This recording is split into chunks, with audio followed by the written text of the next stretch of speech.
19장 어둠 속의 공포. 옆방에 있는 자는 누구인가? 누구인가?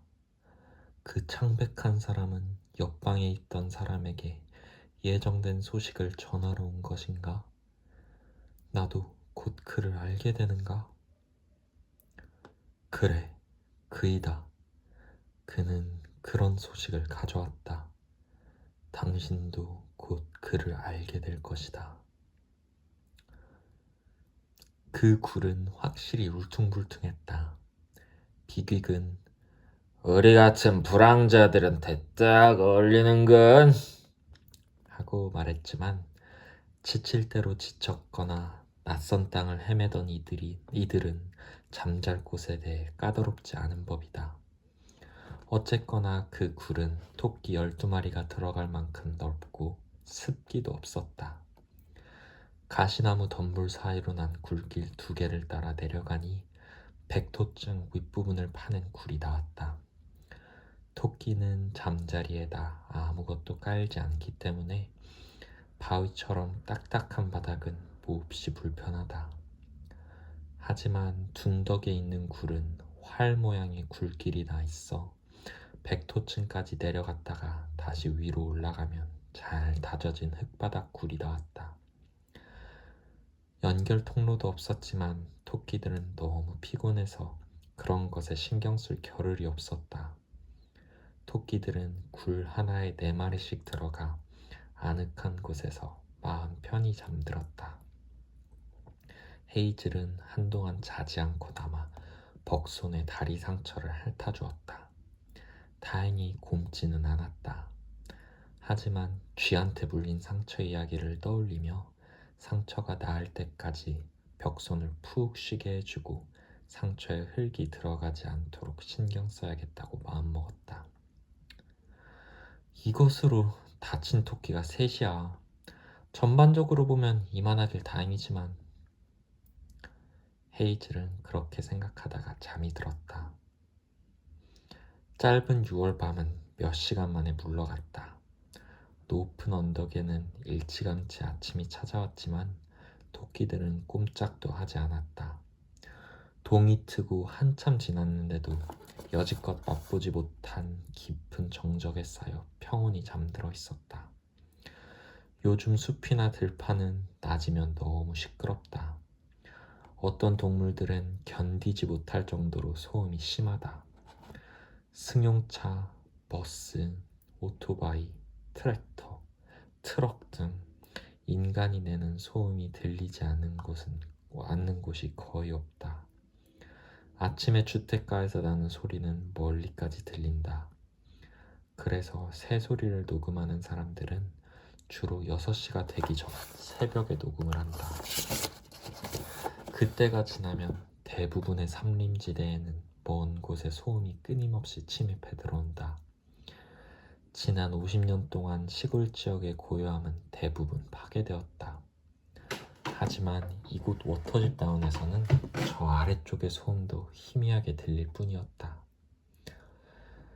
해가 언덕 위까지는 아니지만 제법 높이 떠올랐을 무렵 헤이즐은 눈을 떴다. 곁에는 벅손과 파이버와 핍킨이 자고 있었다. 굴 입구 쪽에서 잔 헤이즐은 친구들을 깨우지 않고 살그머니 굴길을 올라갔다. 밖으로 나오자 우선 흐라카를 눈 다음 산사나무들을 지나 풀밭으로 나갔다. 아래쪽 들판에 자욱하던 안개가 서서히 걷히고 있었다. 멀리 여기저기서 나무들과 지붕들이 어렴풋이 보이고 바위 틈에서 솟아나오는 물보라처럼 나무와 지붕 사이에서 안개가 피어오르고 있었다. 하늘은 구름 한 점 없이 새파랗고 푸른 빛이 점점 짙어져 지평선은 연보라빛을 띠고 있었다. 바람은 잠잠하고 거미들은 벌써 풀 속 깊이 숨어버렸다. 날씨가 더울 모양이었다. 헤이즐은 토끼들이 늘 하는 대로 풀을 뜯으며 돌아다녔다.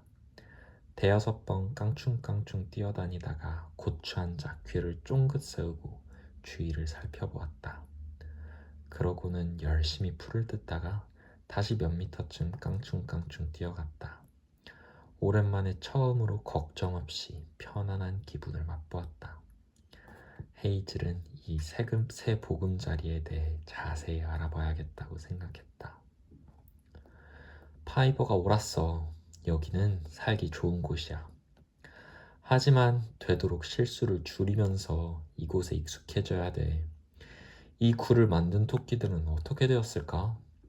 달리는 걸 멈췄을까? 아니면 다른 데로 옮겨갔을까? 그 토끼들을 만날 수만 있다면 많은 것을 알 수 있을 텐데. 그때 가장 멀리 있는 굴에서 토끼 한 마리가 움찔거리며 나왔다. 블랙베리였다.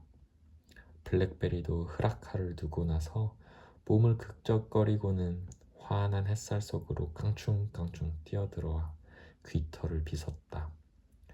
블랙베리가 풀을 뜯기 시작하자 헤이즐이 곁으로 다가가 친구가 가는 곳마다 따라다니며 풀을 뜯었다. 둘은 하늘처럼 새파란 애기풀밭에 이르렀다. 애기풀의 긴 줄기는 풀밭 사이로 뻗어나가고 작은 꽃송이마다 윗꽃잎 2장을 날개처럼 펼치고 있었다. 블랙베리가 냄새를 맡아보았다. 잎이 거칠고 맛이 없어 보였다. 블랙베리가 물었다. 이게 뭔지 알아? 헤이즐이 대답했다. 몰라. 처음 보는데? 블랙베리가 말했다. 우린 모르는 게 많아. 이곳에 대해서 말이야. 식물도 처음 보는 것들이고 냄새도 처음 맡는 것들이야. 그러니까 우리도 새로운 생각을 해야 돼. 헤이즐이 말했다. 네가 좋은 생각을 해내야지. 네가 가르쳐주지 않으면 난 아무것도 몰라. 블랙베리가 대답했다.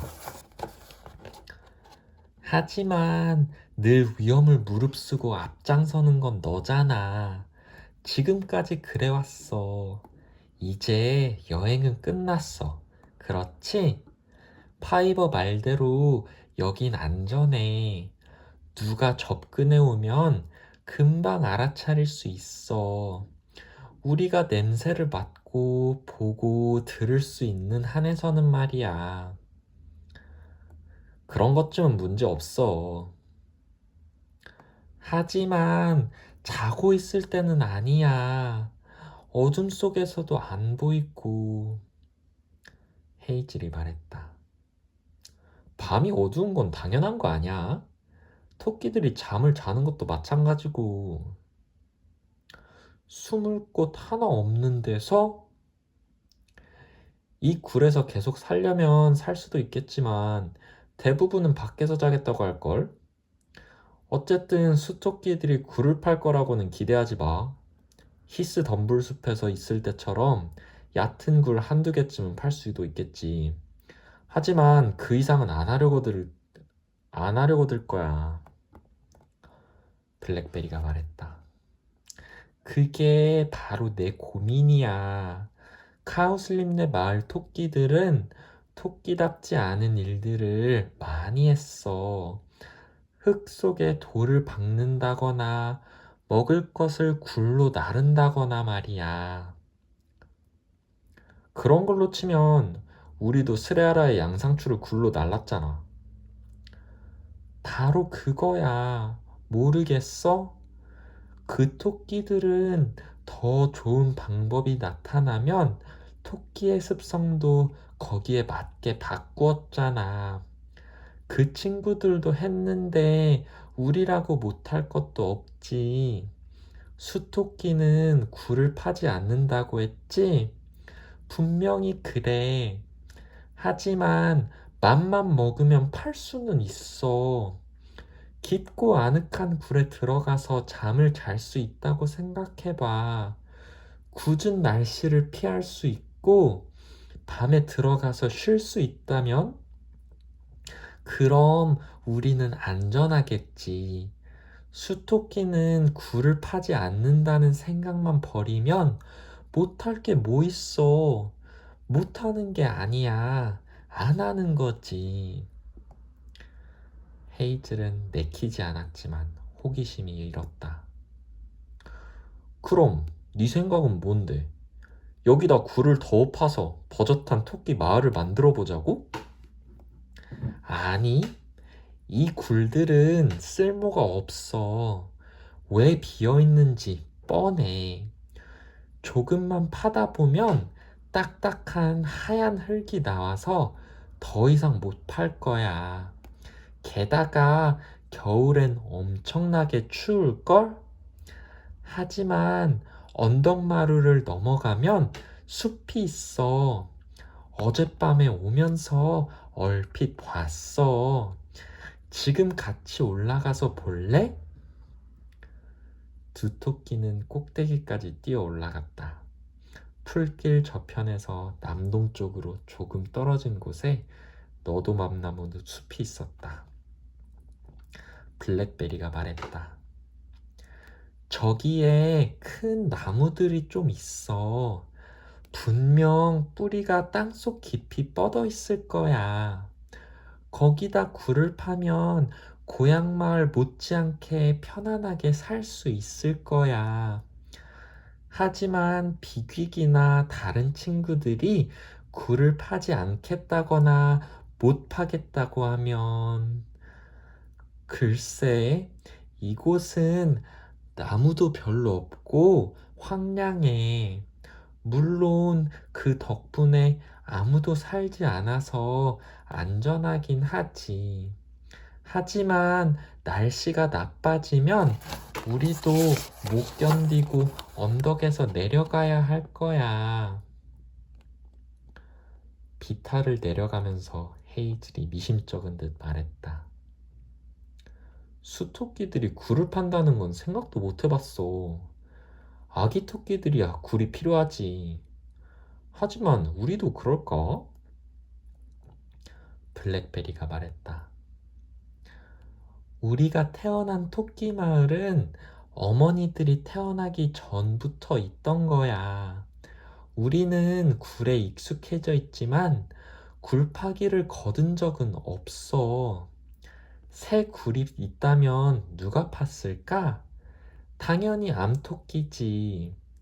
분명히 말하지만 당연하다고 생각했던 것들을 바꾸지 않으면 여기서 오래 버티지 못해.